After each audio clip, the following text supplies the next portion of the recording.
Hello, I'm Zeta Tomla from the Research Council of Complementary Medicine, and I'm here today with Mandy Brass, who is the winner of the George Lewith Memorial Prize. Hi, Mandy. Hi, Zeta. Mandy's research was about acupuncture care for cancer patients in group and individual settings. So, Mandy, what was the aim of the research? Well, to start with, I'm the acupuncturist in Dimbleby Cancer Care, which is a complementary therapy department in Guy's Hospital. Mm. And I run the acupuncture service there with a group clinic and an individual clinic. And I was curious to evaluate those two clinics and see how they compare to each other in both their outcomes and experience. That's Um, really interesting. So what did you find? so I found out, which didn't surprise me, that the outcomes are actually identical, which is really interesting because obviously group acupuncture is more cost effective and in certain instances it's easier to set up. Um, but I also wanted to look into the experience of acupuncture and see how they differed between those two settings. And Yeah. then I also wanted to find out whether there was any relationships between that experience of acupuncture and the outcomes in either group or individual. So it was quite complex. Gosh, yes, that is. And so what were some key things that came out of it for you that interested you that you discovered? The key findings were, as I said, there was no difference in the outcomes. So Yeah. symptoms improved in both clinics, which Yeah. was great.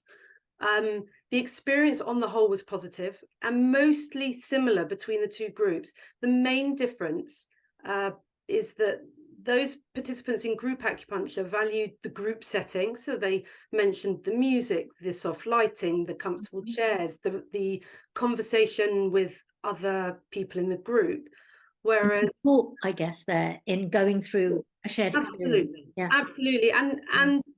the not being in such a clinical environment. Yes. So Yeah. the actual environment they were in felt more like a comfortable group setting rather than the clinical setting that many people had been through in their treatments. Yes. Whereas those that were having individual acupuncture focused very much on their relationship with their acupuncturist. And Right. a lot of that positive experience was about that relationship. And that's the key difference between those two groups. That's interesting, isn't it? So although the outcomes are the same, their experience is slightly different because the people are drawing from that rapport or they're drawing from that environment and how it Absolutely. contributes to how they feel Absolutely. and rapport with other people who are going through a similar experience. Absolutely. And one of the key things that came out of it was a comment, something like, we're all in it together. So there was that that That, that yeah. desire to kind of be with other people and understand that they're not alone, which was an interesting finding. Um, Yes.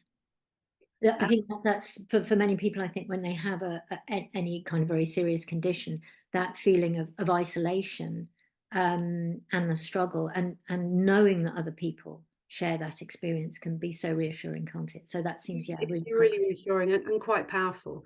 yeah. Um, the other finding when I was looking at the experience together with their outcomes is occasionally there were people that didn't like the group. They either didn't like it Oh, because they didn't like hearing other people's stories or they felt uncomfortable with their reactions in the group.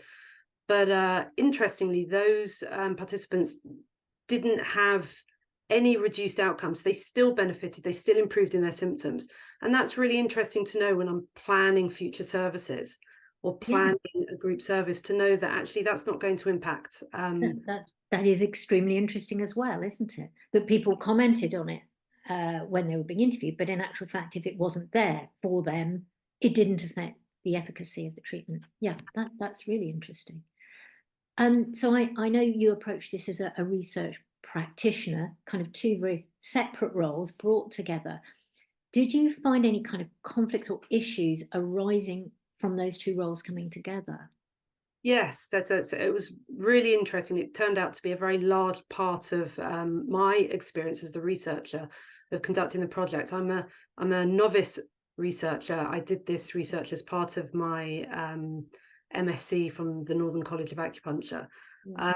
and because I was the researcher practitioner, I was the person taking consent. I was the person doing the treatments as the practitioner, I was also the person evaluating the research. So I made research decisions to try and mitigate this and try and ensure that the best interests of my patients were taken into consideration alongside conducting ethical research. And there were many instances along the way where I was aware that there was a pull between those two roles that I had. I can understand that that would be the case. Yes, yeah. I remember reading that you chose not to do interviews because of this. You felt your rapport might influence the research. And I thought that was particularly interesting because obviously rapport is vital to the experience, as you've already cited, in the efficacy of the treatment or how people feel about the treatment. But that rapport could be an issue in terms of a researcher gaining information is interesting to me, and how you chose to make sure that didn't happen in your research. That's right. I felt that ethically it would be incorrect to interview the participants about their experience of acupuncture. Yeah. When I was their practitioner, I felt that there would be too much participation bias, and Yeah. that they wouldn't feel comfortable necessarily to be able to express their true feelings when, if they weren't happy with something, if the experience was negative, Yeah. or even potentially if it was positive, they would feel uncomfortable talking to me as the researcher when I was also their practitioner. So I chose to use questionnaires instead, but found that the use of questionnaires threw up as many issues that potentially using interviews, or myself being the interviewer, threw up. There were a number of instances where I was privy to information as the practitioner that wasn't then put on the questionnaires. So I felt that there was a richness of experience that was lacking.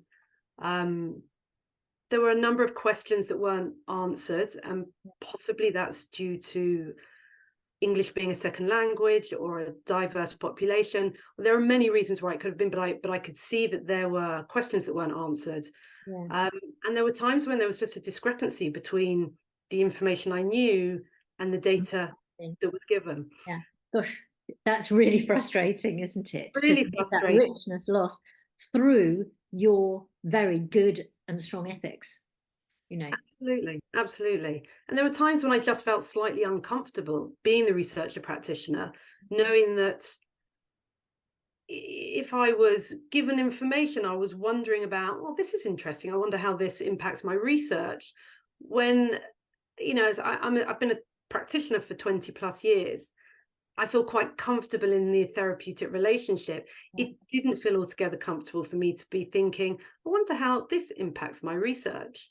It was a process I lent quite heavily on a reflective journal. I wanted to think about my decisions I was making, and I wanted to ensure that my patients were getting the best and ethical choices, and I wasn't letting my research brain impact those decisions.